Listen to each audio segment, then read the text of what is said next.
Thank you very much, John. And good morning and welcome to all of you to the Department of State and to the Treaty Room.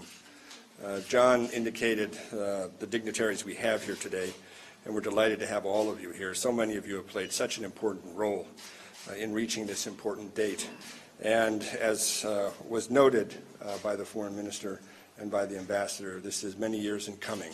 So this has been like building a cathedral. This has been a process in which many people have played an important role. But we want to extend a especially warm welcome to NATO Secretary General Stoltenberg. Thank you, sir, for being here today. And obviously to Montenegro's leaders, to its Prime Minister Markovic, to its Foreign Minister Darmanovic, to Montenegro's ambassador here in the United States, to our ambassador in Montenegro, and to those of us, some who can't be here today, but who would have liked to, people like Toria Newland, people like Sandy Vershbow. I don't know if Doug Lutz is here today, but if so, these are people who played very important roles in this. But to our guests from NATO and from Montenegro, I want to thank you here. You do us great honor with your presence. Over decades, the promise of NATO membership and broader Euro-Atlantic integration has advanced our security, our democratic values, and our respect for the rule of law. It has served as an incentive for nations to pursue difficult reforms. This policy has yielded clear results, and that is why NATO allies unanimously agreed to welcome Montenegro into the alliance. Montenegro has taken NATO's guidance and mentorship to heart and implemented meaningful reforms, including force structure transformation and modernization and upgrading operational capabilities. We greatly appreciate that Montenegro takes seriously the financial commitment it will undertake with NATO membership.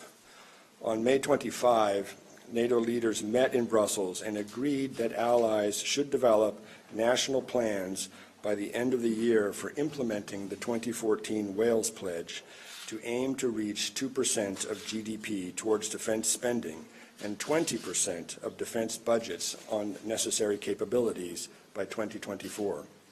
Montenegro is on track to allocate 1.72% of its GDP in 2017, and its long-term defense development plan envisions reaching 2% by 2024. Montenegro has been a reliable partner and force provider to NATO, the EU, and UN missions. It has contributed to NATO's operations in Afghanistan for 6 years and contributed over $1 million in the last 2 years towards the sustainability of Afghan security forces.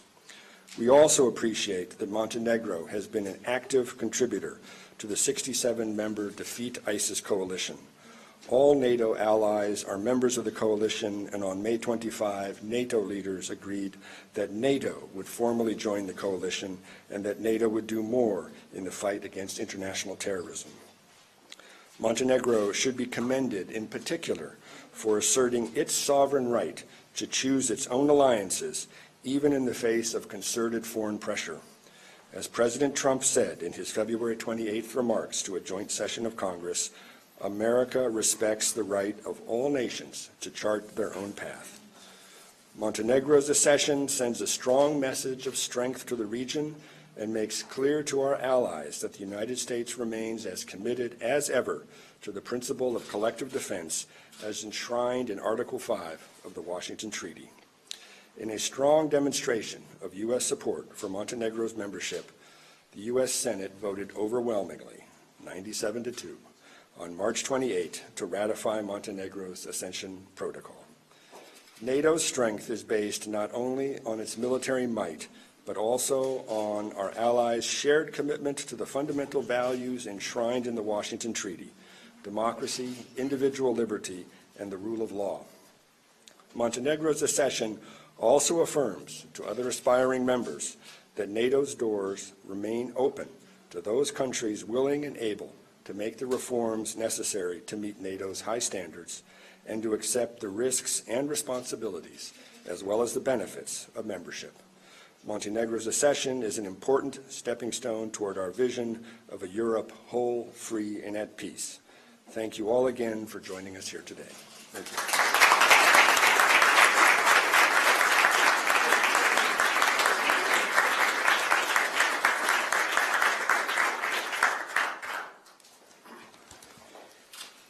Foreign Minister Darmanovich will now present the instrument of accession to Undersecretary Shannon.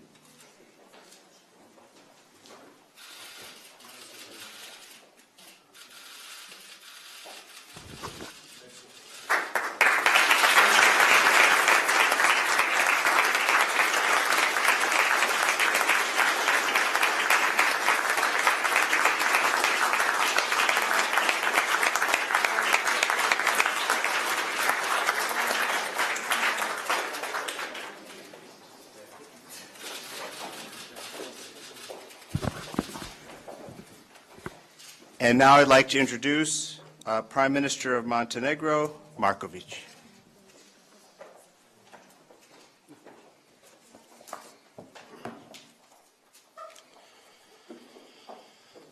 Poštovani zamjeniče državnog sekretara, poštovani generalni sekretare, ekscelencije, dame i gospodo, dragi prijatelji i saveznici. Danas je veliki dan za Crnu Goru. Dan kada moja zemlja postaje članica NATO saveza. To je istorijski događaj za jednu zemlju i jedan narod koji su podnijeli ogromne žrtve u 19. i 20. vijeku da odbrane svoje pravo na slobodan život, pravo da sami odlučujemo o svojoj budućnosti, pravo da nas svijet prepoznaje pod našim imenom i našim znamenjem. Kada kažem Crna Gora u istorijskom smislu, to znači ni manje zemlje, ni veće žrtve. Skoro 100 godina nakon što je na kraju Prvog svjetskog rata izbrisana sa političke mape Europe, 11 godina od obnove nezavisnosti, Crna Gora je ponovo dio globalne politike. Mi danas slavimo činjenicu da se nikada više o nama, o našoj državi, neće odlučivati iza naših leđa kao što se to događalo mnogo puta u prošlosti. Dear Deputy Secretary of State, dear Secretary General, Excellencies, ladies and gentlemen, dear friends and allies, today is a big day for Montenegro, a day when my country is becoming a NATO ally. That is a historic event for a country and a nation which endured enormous sacrifices in the 19th and 20th centuries in order to defend their right to a free life, the right to decide on our own future, the right to be recognized by the world under our own name and with our national symbols. History has shown us that when we say Montenegro, these are the phrases that cross our mind: the smallest country and an enormous sacrifice. Nearly 100 years after it was deleted from the political map of Europe and at the end of the World War I, and 11 years since restoration of its independence, Montenegro is again a part of global politics. We are celebrating today the fact that it will never happen again that someone else decides instead of us and our state behind our back, as it was the case in the past. Danas smo postali formalno dio najmoćnijeg i najuspješnijeg saveza u istoriji, koji odlučuje o najvažnijim pitanjima današnjice. Članstvo u NATO znači za nas trajnu stabilnost sa evroatlantskim demokratskim vrijednostima urezanim u društvu i ekonomijom spremnom za dalji prosperitet. Dozvolite mi da izrazim zahvalnost domaćinu, Sjedinjenim Američkim Državama, predsjedniku Trumpu, zahvalnost Senatu za čvrstu i koordiniranu podršku za naše članstvo u NATO. Zahvalnost potpredsjedniku Pensu i sekretaru Tillersonu i ukupno State Departmentu koji su nam kroz čitav ovaj proces veoma pomogli da budemo gdje smo danas. Zahvaljujem i svima vama koji ste danas ovdje da podijelite naše zadovoljstvo. Od momenta ponovnog ustanovljavanja naših odnosa 2006. godine Sjedinjene Države su bile čvrst, pouzdan i dragocjen partner Crne Gore da ostvari viziju evroatlantske i evropske zemlje. To je također potvrda onog što nikad nije dovedeno u pitanje, da Amerikanci ostaju posvećeni stabilnosti i bezbjednosti Zapadnog Balkana i Europe. Veoma smo zahvalni NATO-u i uvaženom generalnom sekretaru koji je danas sa nama. Dragi gospodine Stoltenberg, dragi Jens, sve ovo vrijeme ste bili aktivni u podršci, u viziji i prijateljskom odnosu i savjetu. Crna Gora će znati da se pokaže kao dostojan partner. Today we are also formally becoming a part of the most powerful and most successful alliance in history, which decides on the most important issues of today's world. Membership in NATO means permanent stability for us, with Euro-Atlantic democratic values embedded in the society and economy geared towards further prosperity. Allow me to extend my gratitude to our host country, the United States of America, gratitude to President Trump, to the Senate, for the staunch and continuous support for our membership in NATO, gratitude to Vice President Pence, Secretary Tillerson, and the entire State Department, who have been very helpful throughout this entire process in enabling us to be at this place today. I'm also grateful to all of you who are here today to share our satisfaction. From the moment of reinstatement of our relations back in 2006, the United States has been a staunch, reliable and precious partner of Montenegro in achieving the vision of a Euro-Atlantic and European country. This is also a confirmation of something that has never been questioned, that Americans remain committed to the stability and security of the Western Balkans and Europe. We are very grateful to the NATO and esteemed Secretary General who is with us today. Dear Mr. Stoltenberg, dear Jens, you have been actively supporting us all of this time with vision and friendly advice. Montenegro will know how to prove that it is a trustworthy partner. Kao saveznica Crna Gora će raditi i dalje ka tom cilju obnovljenom snagom, da postignemo standard od 2% GDP-a za budžet odbrane do 2024. I da izradimo nacionalni plan do kraja ove godine, jer vjerujemo da je fer dijeljenje tereta važno za funkcionisanje alijanse. Doprinosit ćemo i NATO politici odvraćanja i odbrane, borbi protiv terorizma, projektovanju stabilnosti kao i operacijama i misijama u inostranstvu. Bićemo snažni zagovornici i partneri za obnovljeni fokus alijanse na Zapadni Balkan i dalje integracije zemalja regiona u NATO. Čvrsto vjerujemo da je ovaj istorijski dan i za NATO. Pred novim i velikim izazovima alijansa prima 29. članicu, pokazujući kristalno jasno da je politika otvorenih vrata i da dobro funkcioniše kao vodilja nade za sve koji žele da dijele njene vrijednosti i standarde. Dame i gospodo, od danas, od 5. juna 2017. godine, mi smo saveznica koja će uživati benefite kolektivnog sistema bezbjednosti, ali i uz veliku odgovornost da zajedno sa vama, bez odstupanja i posvećeno, nastavi da korača ka trajnom miru i stabilnosti i bezbjednosti Evrope i svijeta. To je zadatak koji će obilježiti generacije pred nama. As an ally, Montenegro will continue working reinvigorated towards that goal, so as to reach the standard of 2% allocations for the defense budget by 2024 and to develop a national plan by the end of this year, because we believe that equitable burden sharing is important for the functioning of the alliance. We will be contributing to NATO deterrence and defense policy, counter-terrorism, projecting stability, as well as to overseas operations and missions. We will be a strong advocate and partner in alliances refocusing on the Western Balkans and further integration of the countries of the region into NATO. I firmly believe that this is a historic day for NATO too. Facing the new and grave challenges, the alliance is admitting the 29th member, showing crystal clear that the open door policy is alive and that it works well as a beacon of hope to all of those who want to share its values and standards. Ladies and gentlemen, since this day, June the 5th, 2017, we are an ally that will enjoy the benefits provided by the collective system of security with major responsibility to continue together with you unwaveringly and committedly to walk towards durable peace, stability and security of Europe and the world. This is a task that will be passed on to the next generations. Dozvolite mi da sa ovog mjesta poručim građanima moje zemlje.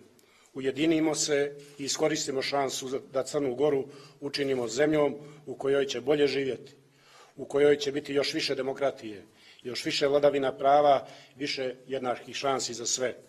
Dužni smo to nama samim, prije svega, ali dužni smo to i našim saveznicima koji su razumjeli i podržali, uvažili i prihvatili za ravnopravnog člana partnera jednu malu zemlju sa Balkana.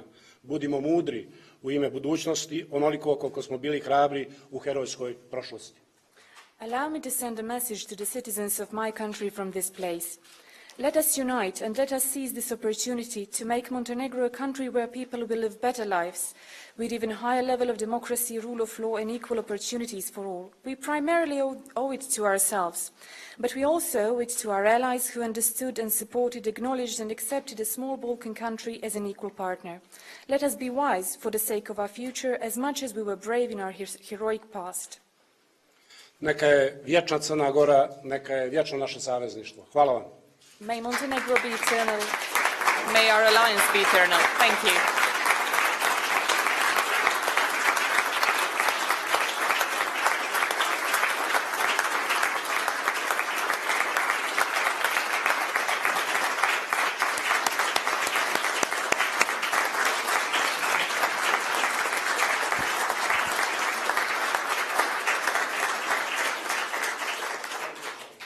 And now, NATO Secretary General Jens Stoltenberg. John, thank you so much. Prime Minister Markovic, Undersecretary Shannon, Excellencies, Ambassadors, ladies and gentlemen. In April 1949, just a short distance from here, the 12 founding members of NATO alliance signed the Washington Treaty. At that ceremony, President Truman said, "In this pact, we hope to create a shield against aggression and the fear of aggression, a bulwark which will permit us to get on with the real business of government and society, the business of achieving a fuller and happier life for all our citizens." Since then, NATO's shield has been extended to cover 28, now 29 nations in Europe and North America, enabling almost 1 billion people to live that fuller and happier life. We are an alliance of democracies, and we have at times different political perspectives. But together we rise above those differences and unite around a common purpose: to stand with each other, to protect each other, and, if necessary, to fight to defend each other. Article 5, our collective defense pledge, is the core of our alliance, a unique bond that has kept our nations safe for almost 7 decades. Today, our commitment to the alliance is as strong as ever, not just in words, but also in deeds. We see a stronger US military presence in Europe, and Europe and Canada investing more in defense. Today, Montenegro joins NATO with a seat at the table as an equal, with an equal voice in shaping our alliance, and its independence guaranteed. In turn, NATO benefits from Montenegro's insight into the Western Balkans and the professionalism, bravery, and dedication of its men and women in uniform, troops who serve with our resolute support mission in Afghanistan. Montenegro's accession is good for Montenegro. It is also good for the stability of the Western Balkans, and it's good for international peace and security. Since NATO's founding, keeping our door open to new members has been one of our greatest contributions to international peace and security. Montenegro's accession sends a signal to other states that seek membership, that if a country truly reforms, if it promotes democracy, strengthens the rule of law, modernizes its armed forces, and contributes to our collective defense, it too can join the alliance. 67 years ago, President Truman said that people with courage and vision can still determine their own destiny. Today, Montenegro has determined its own destiny, to join NATO and to follow the path of freedom and peace. So I congratulate you, Prime Minister Markovic. Dobro došla, Crna Gora.